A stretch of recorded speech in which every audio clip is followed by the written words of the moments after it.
Om Namo Narayana, Jai Swami Narayan, Namaste. We're continuing our walk through Swami Vivekananda's talk, the first step towards jhana. I'm really enjoying this talk. I know because I've been mentioning this talk in other videos that I've been doing. it's just so profound, particularly the last video I did. I've already mentioned that in a couple live streams. Anyways, let's pick up today and see where he takes us.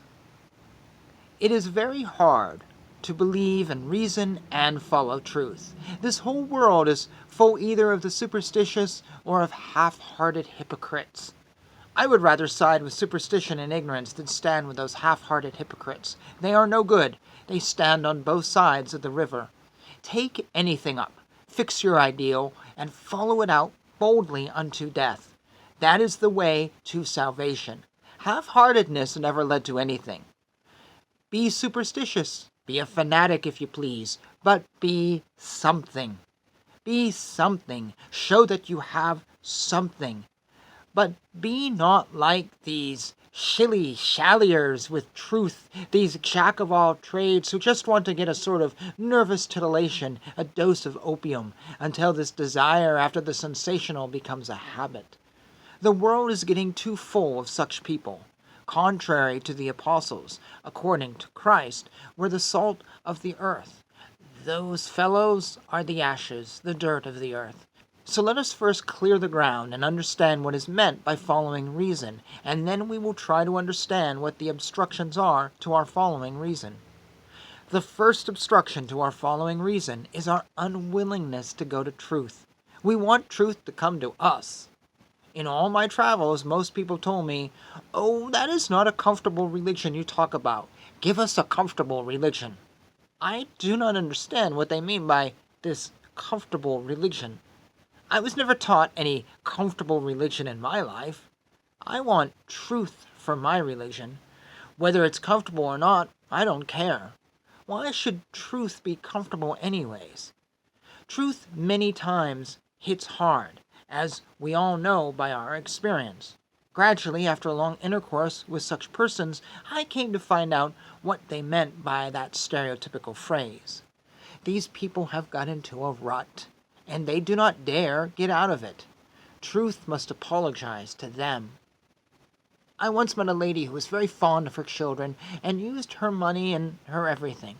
When I began to preach to her that the only way to God is by giving up everything, she stopped coming the next day.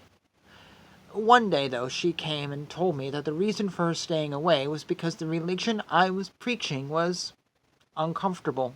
So I asked her, partly to test her, what sort of religion would be comfortable to you. She said, "I want to see God in my children, in my money, in my diamonds." "Very good, madam," I said. "You have now got all these things, and you will have to see these things millions of years yet. Then you will be bumped somewhere and come to reason. Until that time comes, you will never come to God. In the meantime, go on seeing God in your children and in your money and in your diamonds and in your dances." It is difficult, almost impossible for such people to give up sense enjoyment. It has grown upon them from birth to birth. If you ask a pig to give up its sty and go into your most beautiful parlor, why, it will be the death of the pig. The majority of mankind delights in this world. The enjoyment of the senses, this money, the wealth, the wife, the children, the fancy parties, whatever. All this nonsense of the world has grown upon us. We can hear nothing beyond it. We can see nothing beyond it. Nothing actually goes beyond it. This is it, the whole universe. All this talk about heaven and God and soul means nothing to the ordinary man. He has heaven already here. He has no other idea beyond this world. When you tell him of something higher, he often says, "This is not a comfortable religion. Give us something comfortable." That is to say, the religion is nothing but what he is already doing. If he is a thief and you tell him that stealing is the highest thing we can do, he will likely say, "Ah yes, now that is a comfortable religion." If he is cheating, you have to tell him that what he is doing is all right, and then he will accept your teaching as a comfortable religion. The whole trouble is that people never want to get out of their ruts. They never want to live. If they say, I want the truth, that simply means that they want what they already have. When have you reached knowledge? When you are equipped with those four disciplines, that being the four qualifications for attainment discussed in the Vedas: discrimination between the real and the unreal, renunciation, the six treasures of virtue beginning with tranquility, and the longing for liberation. You must give up all desire of enjoyment, either in this life or next. All enjoyments of this life are in vain. Let them come and go as they will. What you have earned by your past actions, none can take away from you.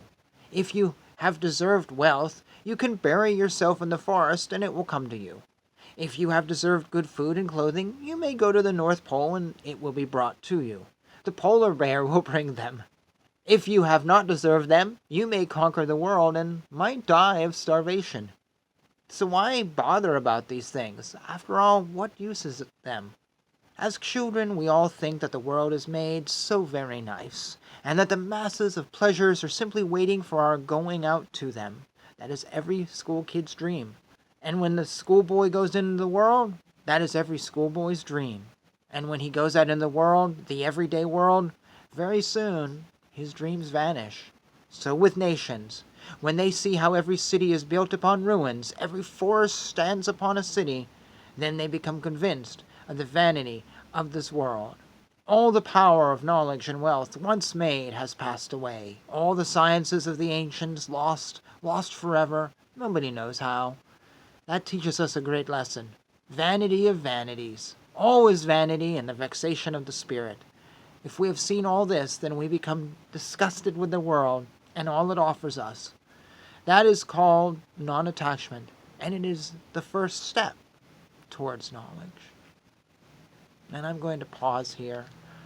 I want to tell a story about when I was young. My parents raised me, and they raised me fine. My childhood was basically happy, but the way they raised me and what was going on in my head and what I wanted to do weren't always in sync. They're just very simple, traditional folks. Father's a Vietnam vet. Mom was a housewife. White picket fence home. Ambition and doing things and going outside of yourself and taking risks really wasn't what was promoted. Just get a job, work your way up, get married, and all be fine. Risks were scary. Loss was scary. When my parents tried to do things over the years and there was loss, well, they wouldn't do it again because there's loss. Well, there's always going to be, but eventually you keep working and working and working, you'll find success. Or maybe you won't, but at least you try, and they didn't have that. And when it came to life in general, I would ask them questions. Well, what about this? And what about this? And what about this? And they'd be like, oh, I don't know. Or, well, we do it just, well, because everybody else does it. Well, Mom, I would say, why do we celebrate Christmas? We're not Christians. We don't care. It's just the three of us. Well, because everybody does. Yeah, but why? Oh, well, I don't know. Or I ask them, like, well, what do you feel about this? And you gotta figure, I grew up, Reagan and Bush were president, and Clinton. I was born during Jimmy Carter's era. And, the world was changing. And I'd ask, well, why does he say this? Or what president? Or what this happens? Because I was always interested in politics. And they'd be like, oh, I don't know, or whatever. It's very wishy-washy. They were very much fence-sitters who just followed along. Or as Vivekananda said, they stood on both sides of the river. Never took any extreme view. Maybe didn't even know what their views were. Very much half-hearted hypocrite, to quote Swami Vivekananda. And it drove me up the wall like you wouldn't believe. Oh my gosh, it made me insane. I had dreams and ambitions, and I wanted to do things, and I wanted to get out of my comfort zone, and I've always had, it's kind of the base of this channel too, but I've always had this drive to break others out of their comfort zone, because there's more to life than sitting here over a cup of coffee going, yeah, so, been in any good restaurants lately? And I had this drive to break, and I used to do a lot of stupid stuff, I'll confess, and used to explore and go places that probably I shouldn't have, but I was so desperate to break this mold that they were setting. So eventually I became someone, I won't say opinionated, but I'm pretty sure folks thought I was, because I would have strong ideas and I would develop strong ideas about stuff. It really wasn't that I was opinionated. It was because I didn't want to be a fence sitter. I didn't want to be wishy-washy. I wanted the truth. And if that meant I had to have a strong opinion, well, okay. Now, I've also had an interest all my life. If you look at books I've read and people I've been interested in and history stuff that I've studied, I've always gravitated to people with strong ideas. They don't even agree with those ideas. I might be so far from their ideas that you wouldn't even believe. I've read 2 books about Klan members and neo-Nazis. I have no agreement with them. I don't agree with them at all in any way, shape, or form. I support their freedom of speech, and that's about it. But I've read 2 books about them because they have strong opinions. And that's of interest to me. Particularly really strong and very antisocial opinions and anti-societal on some level. But that's of interest to me. One of my favorite presidents is Franklin Pierce. I think he's an underdog. He had very strong opinions that instantly, within 3 months out the door, put him on the wrong side of history. He did some things that the people on his party didn't like because he wasn't playing party politics. Literally, within months of getting to office, he was already called the worst president ever, simply because he didn't give job perks to people who were expecting them in the age of expectations and handouts. But he stuck with it. And I think he did some good stuff that he's not recognized for today.